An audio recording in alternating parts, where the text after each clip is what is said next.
Hey guys, तो लेके आ गए हैं आपके लिए एक बहुत ही बेहतरीन किताब की समरी जिसका नाम है मास्टर योर इमोशंस। बुक का मेन फोकस ये है कि हम अपने इमोशन को कैसे समझें और उन्हें कैसे कंट्रोल करें ताकि हम ज़्यादा प्रोडक्टिव और खुश रह सकें।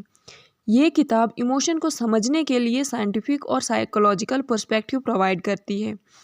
इस किताब में बताया गया है कि इमोशंस का ओरिजिन हमारे बिलीफ और थॉट से होता है। हम जो सोचते हैं वैसे ही फील करते हैं।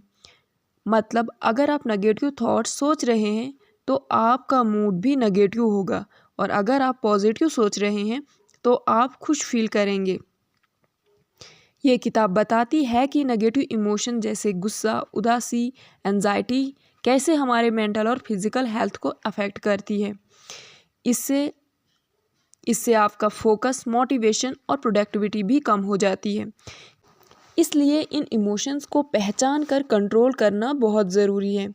किताब सजेस्ट करती है कि आप अपने थॉट्स को ऑब्जर्व करो। जब आपको लगे कि आपके दिमाग में नेगेटिव थॉट्स आ रहे हैं तो उन्हें पहचानो और रिप्लेस करो पॉजिटिव थॉट्स से।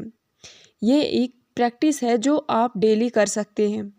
माइंडफुलनेस एक ऐसा टूल है जो आपको प्रेजेंट मोमेंट पर ध्यान देने पर मदद करता है। जब आप माइंडफुल होते हो तो आप अपने इमोशंस को बेटर समझ पाते हो और उन्हें हैंडल कर पाते हो। मेडिटेशन भी आपको अपने माइंड को क्लाइम और फोकस करने में मदद करती है। अगर आपको अपने इमोशंस का कंट्रोल चाहिए तो सबसे पहला स्टेप है अपनी सेल्फ अवेयरनेस को बढ़ाना। अपने आप को समझना, अपने ट्रिगर्स को पहचानना और ये जानना कि कौन सी सिचुएशन में आपका मूड चेंज होता है। ये सब सेल्फ अवेयरनेस का पार्ट हैं। इमोशनल मास्टरी के स्टेप्स को डिस्कस करते हैं तो ये है एक्नॉलेज योर इमोशंस। अपने इमोशंस को ना इग्नोर करो, ना सप्रेस करो, उन्हें एक्सेप्ट करो और समझो। Reframe your thoughts. अगर आपको लगता है कि आप नेगेटिव थॉट्स में घिरे हो तो उन्हें पॉजिटिव और कंस्ट्रक्टिव थॉट में रिप्लेस करो। Change your perspective. कभी कभी सिर्फ अपना पॉइंट ऑफ व्यू बदलने से भी इमोशंस कंट्रोल किए जा सकते हैं। सिचुएशन को दूसरे एंगल से देखने की कोशिश करो। Take actions. कभी कभी इमोशंस को कंट्रोल करने के लिए आपको एक्शन लेना पड़ता है। फिजिकल एक्टिविटी या किसी प्रोडक्टिव काम में इन्वॉल्व होकर अपने मूड को इम्प्रूव करो। किताब कुछ डेली हैबिट्स सजेस्ट करती है जो आपको अपने इमोशंस पे मास्टरी पाने में हेल्प कर सकती है। हर दिन कुछ ऐसी चीज़ें सोचो जिनके लिए आप थैंकफुल हो। फिजिकल एक्टिविटी आपके मूड को बूस्ट करती है। अच्छी डाइट का भी डायरेक्टली इम्पैक्ट होता है आपके इमोशन पर। पूरी नींद लेना ज़रूरी है क्योंकि ये आपके इमोशंस को बैलेंस करती है।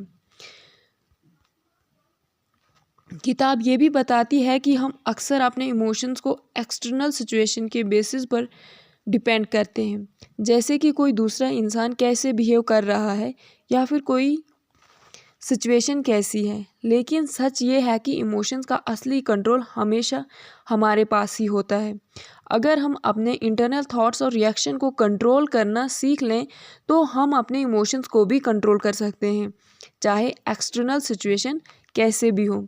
अक्सर हमारे इमोशंस कुछ स्पेसिफिक चीज़ों या सिचुएशन से ट्रिगर होते हैं। किताब सजेस्ट करती है कि आप अपने ट्रिगर पहचानने की कोशिश करें, जैसे कोई पर्टिकुलर इंसान या सिचुएशन जो आपको गुस्सा दिलाती है। जब आप अपने ट्रिगर्स को आइडेंटिफाई कर लेते हैं तो आप उन्हें हैंडल करने के लिए प्रिपेयर हो सकते हैं या उनसे बचने के तरीके ढूंढ सकते हैं। एक इंटरेस्टिंग कंसेप्ट जो इस किताब में डिस्कस किया गया है वो है इमोशनल बैंक अकाउंट। जैसे आप अपने पैसे बैंक में डिपॉजिट करते हैं और विड्रॉल करते हैं, वैसे ही आप अपने इमोशंस एनर्जी को भी डिपॉजिट और विड्रॉ करते हैं। जब आप हेल्दी हैबिट्स फॉलो करते हैं जैसे ग्रैटिट्यूड, माइंडफुलनेस, सेल्फ केयर, तो आप अपने इमोशनल बैंक अकाउंट में डिपॉजिट कर रहे होते हैं। लेकिन जब आप स्ट्रेस, नेगेटिविटी या ओवर थिंकिंग में इन्वॉल्व होते हैं तो आप इमोशनल विड्रॉ कर रहे होते हैं। आपको हमेशा अपने इमोशनल बैलेंस को पॉजिटिव रखने की कोशिश करनी चाहिए। किताब इमोशनल रिसाइलेंस का कंसेप्ट भी समझाती है, जो ये बताता है कि आप स्ट्रेसफुल सिचुएशन का कैसे सामना करते हैं। जो आप इमोशनली रिसाइलेंट होते हो तो छोटी मोटी प्रॉब्लम्स या सेटबैक्स आपको इमोशनली डिस्टर्ब नहीं करते। रिसाइलेंस बिल्ड करने के लिए आपको अपने इनर स्ट्रेंथ पर काम करना होगा, सेल्फ कंपैरिजन और इमोशनल फ्लेक्सिबिलिटी को डेवलप करना होगा। अक्सर हम पुरानी बातों और मेमोरीज में अटके रहते हैं जो हमें इमोशनल पेन देती हैं। किताब सजेस्ट करती है कि अगर आपको अपने इमोशंस पे कंट्रोल चाहिए तो आपको पास्ट को छोड़ना सीखना होगा। फॉरगिवनेस और एक्सेप्टेंस को अपनी लाइफ में लाना बहुत ज़रूरी है। जब आप पुरानी बातों को छोड़ देते हैं तब आप अपनी करंट लाइफ और इमोशंस को इफ़ेक्टिवली मैनेज कर पाते हैं। आप अपने आप से कैसे बात करते हैं इसका डायरेक्ट इम्पैक्ट होता है आपके इमोशन पर। किताब सजेस्ट करती है आप अपने नेगेटिव सेल्फ टॉक को पॉजिटिव एफर्मेशन से रिप्लेस करो। जैसे अगर आप अपने आप को कहते हैं मैं ये काम नहीं कर सकता, तो इस थॉट को रिप्लेस करो मैं इस काम को करने की कोशिश करूँगा और मैं सीख सकता हूँ।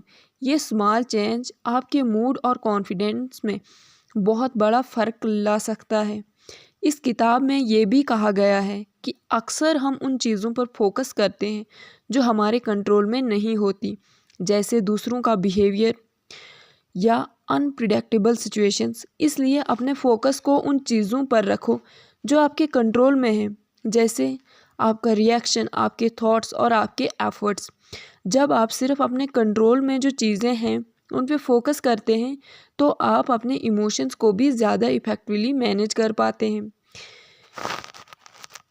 तो इस किताब में हमने जाना कि किस तरह से हम अपने इमोशंस पर कंट्रोल कर सकते हैं और अपनी लाइफ को और ज़्यादा बेहतर बना सकते हैं।